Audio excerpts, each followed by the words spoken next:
പുഴു എന്ന സിനിമയെക്കുറിച്ചും സിനിമയിലെ മട്ടാഞ്ചേരി മാഫിയയെക്കുറിച്ചുമൊക്കെയുള്ള വിവാദം കൊഴുക്കുമ്പോൾ അതിലൊന്നും പ്രതികരിക്കാതെ തന്റെ പുതിയ ചിത്രമായ ടർബോയുടെ പ്രൊമോഷൻ കാര്യങ്ങളിൽ ശ്രദ്ധ പതിപ്പിക്കുകയാണ് മലയാളികളുടെ പ്രിയതാരം മമ്മൂട്ടി.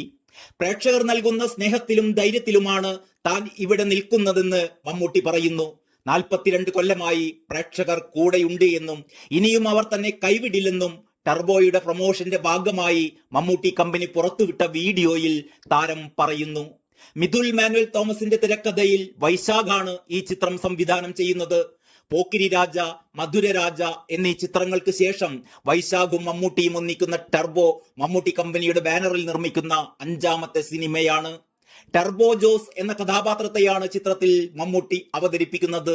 ജീപ്പ് ഡ്രൈവറായ ജോസിന്റെ കഥയാണ് ചിത്രം പറയുന്നത്.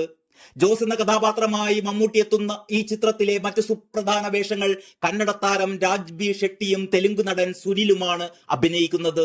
ഈ സിനിമയുടെ കഥയുടെ ആധാരം ജോസിന് പറ്റുന്ന ഒരു കയ്യബദ്ധമാണ്. ജോസ് ചട്ടമ്പിയോ തെമ്മാടിയോ വഴക്കാളിയോ ഒന്നുമല്ല, ഒരു ഡ്രൈവറാണ്. ജോസിന് ജീവിതത്തിൽ നേരിടേണ്ടി വരുന്നത് ഒരു വലിയ അടിയാണ്. അവിടെ പതറിപ്പോകും.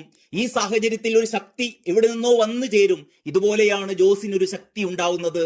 അതിന് വേണമെങ്കിൽ നമുക്ക് ടർബോ എന്ന് വിളിക്കാം. ഇടിക്കാൻ വേണ്ടിയുള്ള ഇടിയല്ല, ഇടി കൊള്ളാതിരിക്കാനുള്ള ഇടിയാണ് സിനിമയിലുള്ളത്. വേണമെങ്കിൽ ഇതിനെ സർവൈവൽ ത്രില്ലർ എന്നൊക്കെ പറയാം. കഥയുടെ ഒരുപാട് ഭാഗങ്ങൾ തമിഴ്നാട്ടിലാണ് സംഭവിക്കുന്നത്. തമിഴ് കഥാപാത്രങ്ങളും ഒരുപാട് വന്നു പോകുന്നുണ്ട് ഈ ചിത്രത്തിൽ. തെലുങ്ക് താരങ്ങളും ഒരുപാടുണ്ട്. യഥാർത്ഥ ജീവിതത്തിൽ സംഭവിച്ച 1-2 സംഭവങ്ങൾ സിനിമയിൽ ചേർത്തിട്ടുമുണ്ട്. കഥയുമായി ചേർന്ന് പോകുന്ന ചെറിയ തമാശകൾ, കുടുംബ ബന്ധങ്ങൾ, വികാര വിക്ഷോഭങ്ങൾ, ദേഷ്യം, രക്ഷപ്പെടാനുള്ള ശ്രമങ്ങൾ, അങ്ങനെ സ്വാഭാവികമായി മനുഷ്യർ ചെയ്യുന്നതൊക്കെയാണ് സിനിമയുടെ ബലം. ഇങ്ങനെയൊരു തരം സിനിമ കൂടി എടുക്കണമെന്നുണ്ടായിരുന്നു. മമ്മൂട്ടി കമ്പനിയുടെ ചെലവേറിയ സിനിമയാണിത്. കുറച്ചൊക്കെ പോയിട്ടും കുറച്ചൊക്കെ കിട്ടിയിട്ടുമുണ്ട്.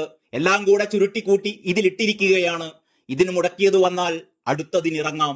ഇവരുടെ ധൈര്യത്തിനാണ് നമ്മൾ ഇറങ്ങിയിരിക്കുന്നത്. 42 കൊല്ലമായി വിട്ടിട്ടില്ല, ഇനി വിടത്തില്ല. വീഡിയോയിൽ മമ്മൂട്ടി പറയുന്നു.